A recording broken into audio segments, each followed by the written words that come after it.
Thousands of supporters of the now former far-right president of Brazil, Jair Bolsonaro, have stormed Brazil's Congress, presidential office building, and Supreme Court.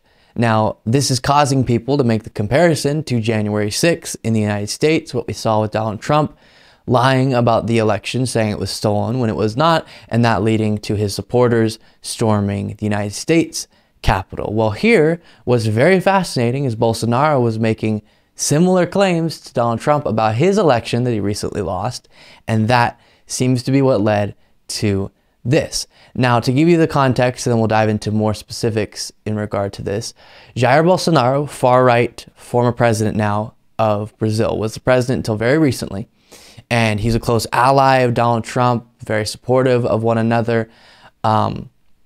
The conservative movement as a whole has kind of embraced Bolsonaro as a sweetheart of sorts, brought him to CPAC, the Conservative Political Action Conference, to speak recently.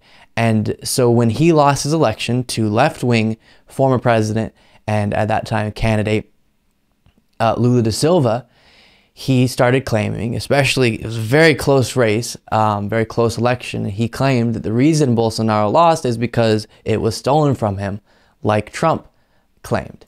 And now his supporters, shortly after Lula da Silva took over as president of Brazil, have stormed their government buildings. Very wild stuff here from the Washington Post.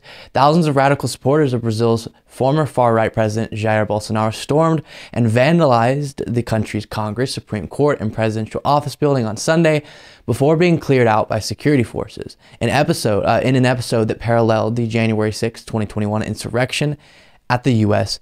Capitol. So you can see there that comparison being made. And then here from PBS. The day's other headlines begins in Brazil's capital city of Brasilia, where hundreds of supporters of former President Jair Bolsonaro stormed the grounds of the country's Congress, presidential palace, and Supreme Court. They claim, without factual basis, that Bolsonaro's election defeat last year was due to fraud. The crowds clashed with police in riot gear, who responded with tear gas. Inside, chants of "Lula lost" were heard as the crowds vandalized the halls and lounged on the furniture. New Brazilian President Luiz Inácio Lula da Silva was inaugurated last week. He was in a different city today. Bolsonaro left Brazil days ago. The far-right ex-president has long sown distrust over the legitimacy of the country's election system.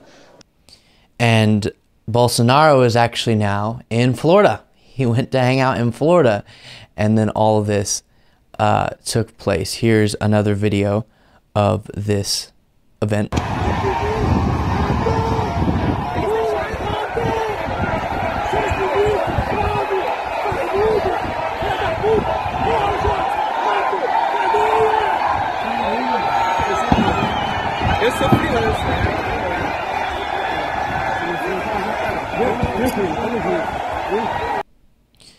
Definitely bringing back January 6th for sure. And so this is important. And when you make that comparison and even say, could the right wing in the United States and the election denying that went on there have influenced the way Bolsonaro and his supporters chose to go with these similar claims when he lost to Lula da Silva?